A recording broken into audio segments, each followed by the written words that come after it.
Hai, kembali lagi dengan Ryan Kesumiono di sini dan kali ini kita bakal bahas tentang SEO untuk tahun 2023.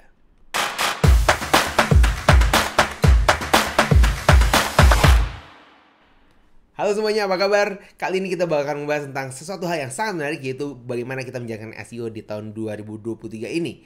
Karena tahun ini akan ada beberapa hal yang berbeda dan Anda harus tahu untuk bisnisnya Anda. Sebelum saya membahas tentang 2023, kita mau ngebahas dulu tentang dasar dari SEO. Kalau Anda sudah pernah melakukan SEO atau belum pernah melakukan SEO, apa yang perlu kita ketahui? Ini adalah langkah-langkah dasar yang dilakukan oleh banyak pelaku SEO di dunia. Bukan cuma Indonesia doang, tapi di dunia kita melakukan 3 hal ini. Yang pertama adalah untuk melakukan SEO, Anda harus mulai dengan membuat halaman dari website kita. Ini adalah langkah pertamanya. Karena satu halaman tersebut akan menentukan apakah kita bisa di ranking atau bisa di indeks atau tidak. Setelah kita buat halaman, yang berikutnya adalah kita menulis konten di halaman tersebut dan menyisipkan keyword kata kuncinya. Oke. Lalu yang ketiga, kita akan membangun backlink. Ini adalah dasar SEO yang dilakukan oleh banyak pelaku SEO, banyak SEO agency. Sampai sekarang kita masih melakukan hal ini secara dasarnya, oke? Secara dasarnya. Dengan kita melakukan 3 langkah tersebut, maka kita dibilang sudah siap untuk berkompetisi. Namun, untuk melakukan SEO dengan baik, dengan penuh, nggak cukup hanya di situ saja. Nah, bagaimana caranya kita pelaku SEO melakukannya? Saya pengen ngomongin dulu sebelum masa saat ini, oke? Sebelum saat ini. Kalau kita ngomongin SEO di tahun 2010-an, oke, 2010, 2000-an sampai 2010-an gitu ya. Kita banyak melakukan hal-hal yang sebenarnya sangat tidak menguntungkan untuk kita sebagai pemilik bisnis atau pemilik website. Banyak yang melakukan menggunakan trik-trik tertentu. Nah, di awal 2010-an, oke, akhir 2000-an, awal 2010-an, kita melakukan banyak trik. Trik yang banyak dilakukan sama orang-orang adalah, yang disebutnya adalah SEO tiang listrik. Maksudnya apa SEO tiang listrik? Maksudnya adalah kita membuat konten yang sangat banyak, berlipat-lipat, okay? Kita melipat gandakan halaman, kita menggunakan multiple domain untuk kita menguasai halaman pertama hasil pencarian. Okay? Sayangnya, trik seperti ini akan sangat sulit untuk dilakukan untuk saat ini. Karena dengan kita melakukan hal ini, kita nggak sesuai dengan apa yang diinformasikan oleh Google. Kalau Anda melihat video saya di minggu lalu, saya membahas lebih detail mengenai apa yang terjadi di dunia SEO. Oke, maka oleh karena itu pastikan Anda subscribe videonya saya supaya Anda bisa terus mendapatkan video-video yang terbaru. Oke, jadi jangan lupa untuk subscribe dan nyalakan loncengnya. Nah, kita masuk lagi. Oke, jadi trik yang pertama adalah yang banyak dilakukan di 2010-an, SEO tiang listrik. Sayangnya untuk saat ini jangan pernah dilakukan lagi, oke? Kalau Anda tahu ada SEO agency yang melakukan hal ini, cut langsung. Oke. Trik yang kedua, yang ini adalah trik yang paling banyak dilakukan oleh para pelaku SEO dan mereka berharap dengan melakukan hal ini hasilnya akan jauh lebih cepat, yaitu menambahkan backlink secara besar-besaran ke dalam website mereka. Nah, yang dimaksud backlink ini apa? Macam-macam. Ada yang menggunakan backlink dengan PADA yang tinggi. PADA itu adalah page authority dan domain authority. Saya harus bilang bahwa saat ini jangan berpatokan dengan hal tersebut. Atau ada yang bilang, oh kita harus dapetin dari .gov atau .edu domain. Sekali lagi, itu di 2010-an mereka melakukan hal tersebut. Atau mereka menggunakan yang murah. Oke, yang penting murah deh. Kita bayar 1 juta dapetin sekian ratus backlink. Ini adalah triks, oke? Trik yang banyak dilakukan. Dan sayangnya banyak banget yang menggunakan trik seperti ini. Atau trik yang lain yang banyak dilakukan sama orang-orang di 2010-an adalah massive content. Gimana kita copy konten yang ada lalu kita melakukan spin, menggunakan sinonim atau menggunakan spinner, dirubah kata-katanya. Atau di 2023 ini banyak menggunakan yang namanya AI content, ditulis oleh robot. Okay? Nah, ini ada trik-trik yang digunakan yang membuat SEO itu terlihat jelek atau murahan.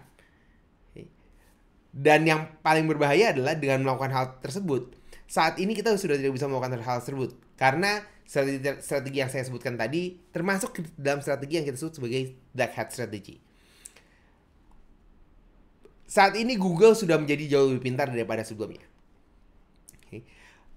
Google melihat bagaimana orang mau memanipulasi mesin pencari sehingga melakukan hal-hal tersebut, dan Google akan memberikan penalti.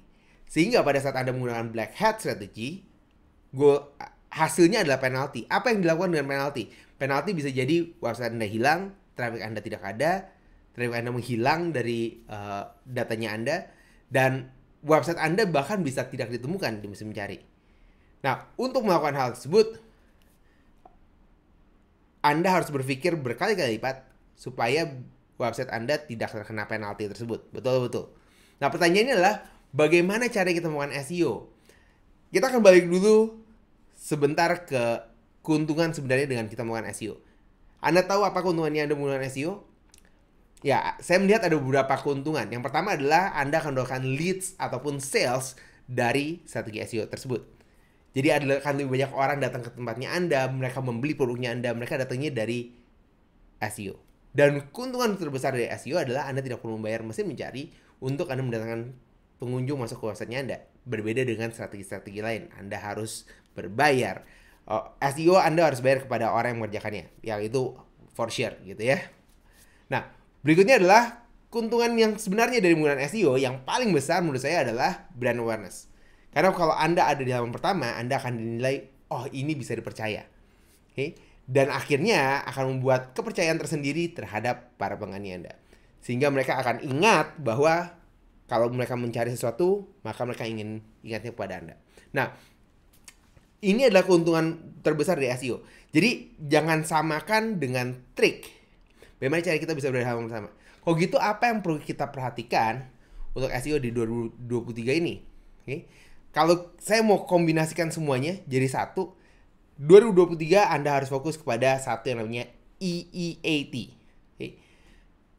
Ini adalah bahasa yang sudah cukup lama diperkenalkan oleh Google. Namun saat ini menjadi jauh lebih penting daripada sebelumnya. Apa itu? Experience, expertise, authority, authoritativeness. Ya itu katanya cukup besar gitu ya, cukup sulit. Dan trustworthiness.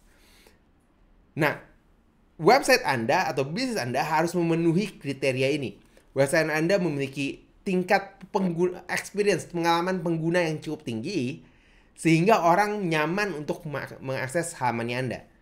Lalu, Anda harus mengeluarkan expertise-nya Anda. Anda harus dikenal, bisnis Anda harus dikenal ke dalam satu industri tertentu. Anda nggak bisa dikenal oleh semua industri. Anda hanya bisa dikenal oleh satu industri tertentu. Okay? Authority. Anda membangun otoritasnya Anda. Dan trustworthy. Anda dipercaya. Okay?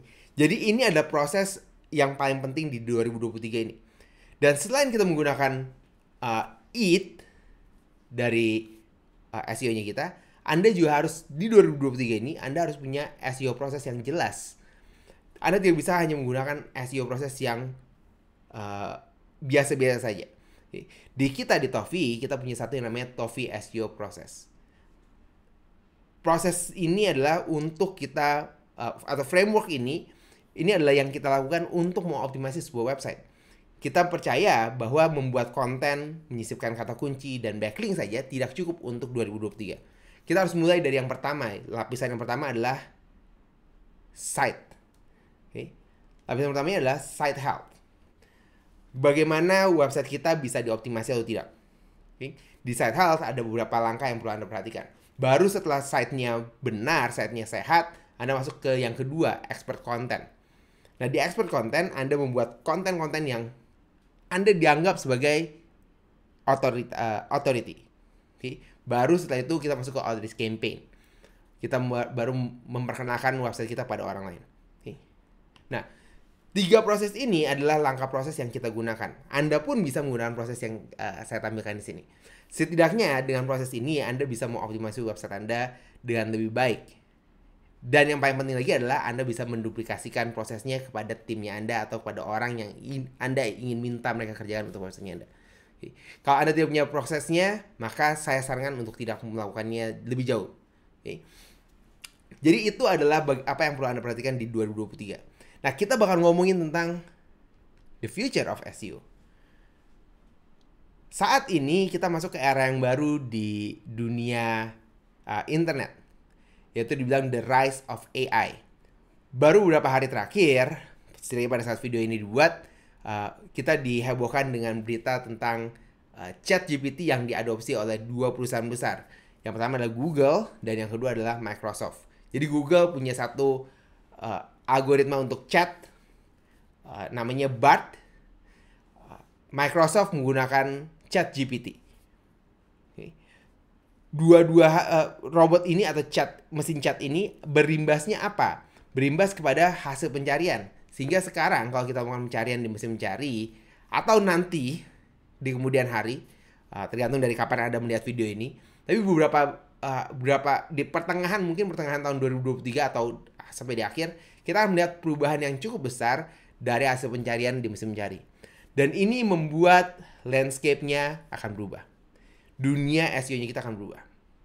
Bagaimana kita menampilkan konten kita akan berubah. Namun, satu hal yang harus Anda perhatikan bahwa SEO will still works. SEO masih akan terus bekerja terlepas dari apa yang terjadi dari mesin mencari tersebut. Karena masih ada penggunanya. Mungkin akan berbeda. Okay? Karena semuanya berubah, okay? SEO tidak akan seperti yang kita mengerti sekarang. Oleh karena itu Anda harus mengerti bagaimana caranya kita melakukan SEO di kemudian hari.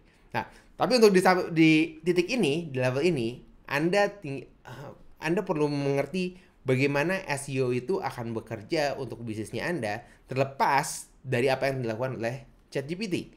Okay? Bagaimana caranya? Apa yang Anda lakukan? Jadi langkah pertama yang paling penting adalah Anda harus subscribe di tempatnya saya, supaya nanti minggu depan Anda akan mendapatkan video terbaru dari saya yang kita akan membahas sesuatu hal yang lebih penting lagi, yaitu bagaimana kita implementasi SEO untuk website saat ini. Jadi pastikan Anda mendapatkan video terbarunya saya dan kita akan bertemu di video berikutnya.